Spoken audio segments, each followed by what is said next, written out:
everyone, and welcome to Series Time.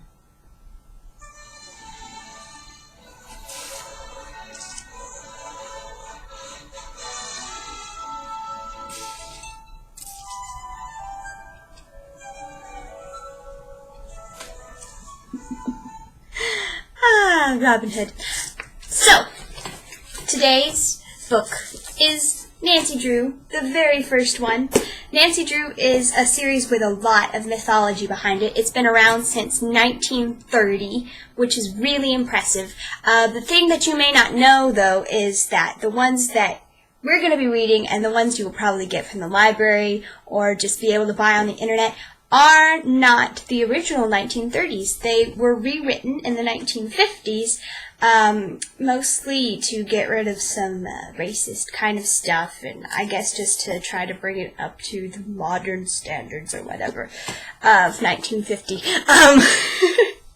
They are written by Carolyn Keene, which is actually a pseudonym for all of the many various authors they have had working on these. There's over 300 books now, including not just the main series, but also spin-offs and all sorts of things. And someone I would recommend if you are a Nancy Drew fan or would like to become a really big Nancy Drew fan is a guy on YouTube named Arglefumph.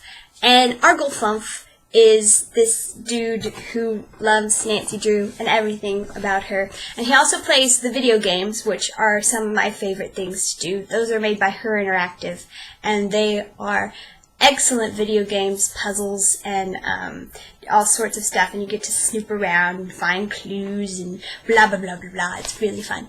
Other things you need to know, there have been TV shows. I think the one from this, it was in the 70s. It was Hardy Boys and Nancy Drew TV show, because the Hardy Boys are like the Nancy Drew spinoff for boys. That was a TV show. It's really good, but the Nancy Drew portion is far less superior. The Hardy Boys section is more superior to the Nancy Drew section. Do you understand? They're different episodes. Anyway, and then there was a really bad, annoying Nancy Drew movie. Did I say annoying? There's a really bad, annoying Nancy Drew movie in 2007 that I would not recommend watching. They tried to make Nancy Drew modern, and that's part of the charm. Nancy Drew is not modern. Nancy Drew is written in this really old-fashioned style that uses ly words all the time. And something that I had forgotten about, and I don't know if I ever realized this or if it's, a thing I'm remembering. Nancy Drew is really, really perfect, okay? Nancy Drew, an attractive girl of 18, was driving home along a country road in her new dark blue convertible. She had just delivered some legal papers for her father. It was sweet of Dad to give me this car for my birthday, she thought, and it's fun to help him in his work. She's just so chipper and so excited about everything, and she's so happy to help. You can just imagine her being like the poster child for the perfect 1950s girl. Like, she is the person you're supposed to look up to and be like, wow, Nancy Drew sure is swell, But all that said, I think, even though the beginning of this book, okay, so this book starts off, Nancy Drew is driving in her roadster, and one of the things that's always in Nancy Drew books is there's always like this action that sort of happens, but it's very clear that it's not dangerous sort of action. But anyway, so this little girl gets nearly run over by a big moving van, and she takes care of the little girl and all this stuff, and finds that the little girl's aunts. The aunts are living together, and they're taking care of the little girl, because the little girl was orphaned. They are running out of money, and they need more money.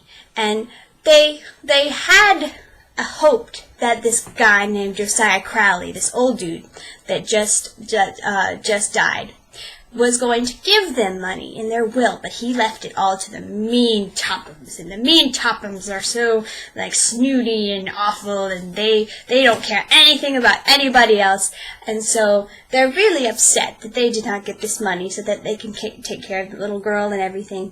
And so Nancy decides that she's going to help, and thus begins this long investigation into finding the second will of Josiah Crowley. So, Nancy Drews are very,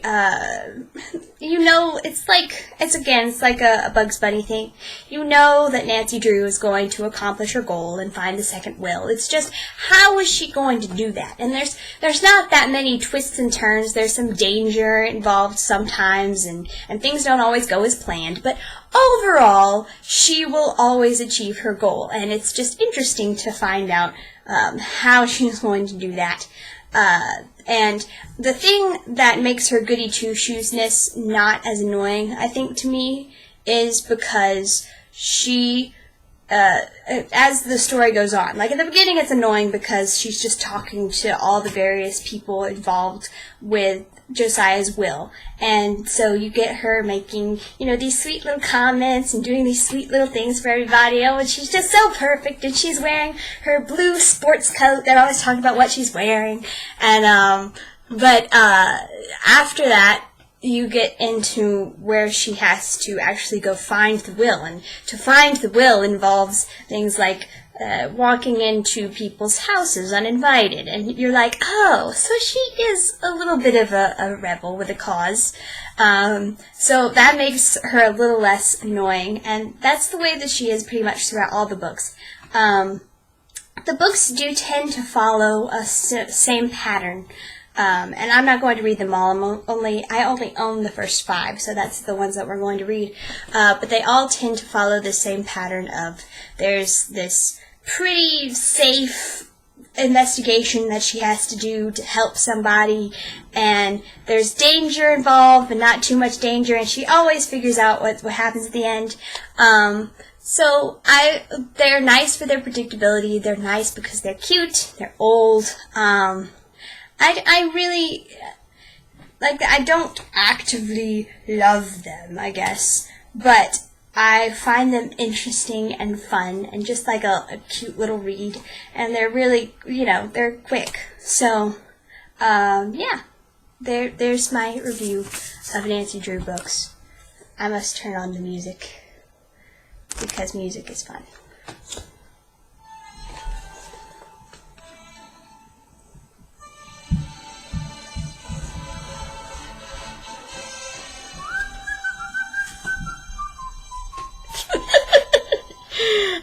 Alright, I'm going to, by the way, does anybody else love Nancy Drew books? Has anybody else ever heard of Arglefumph? Arglefumph is a fun person.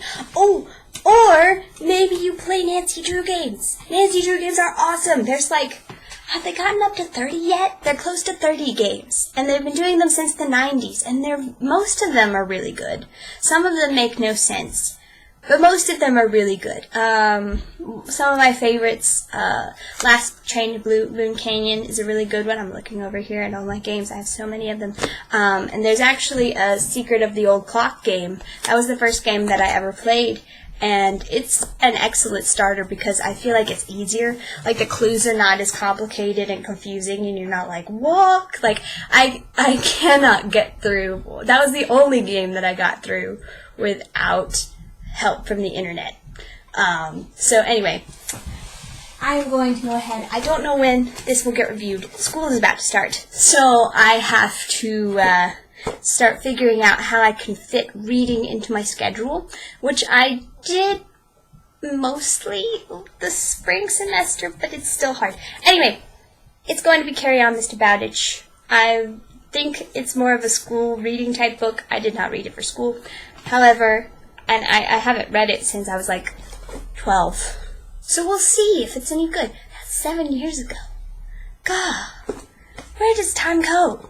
Alright, well, I'll see you guys later. Bye-bye!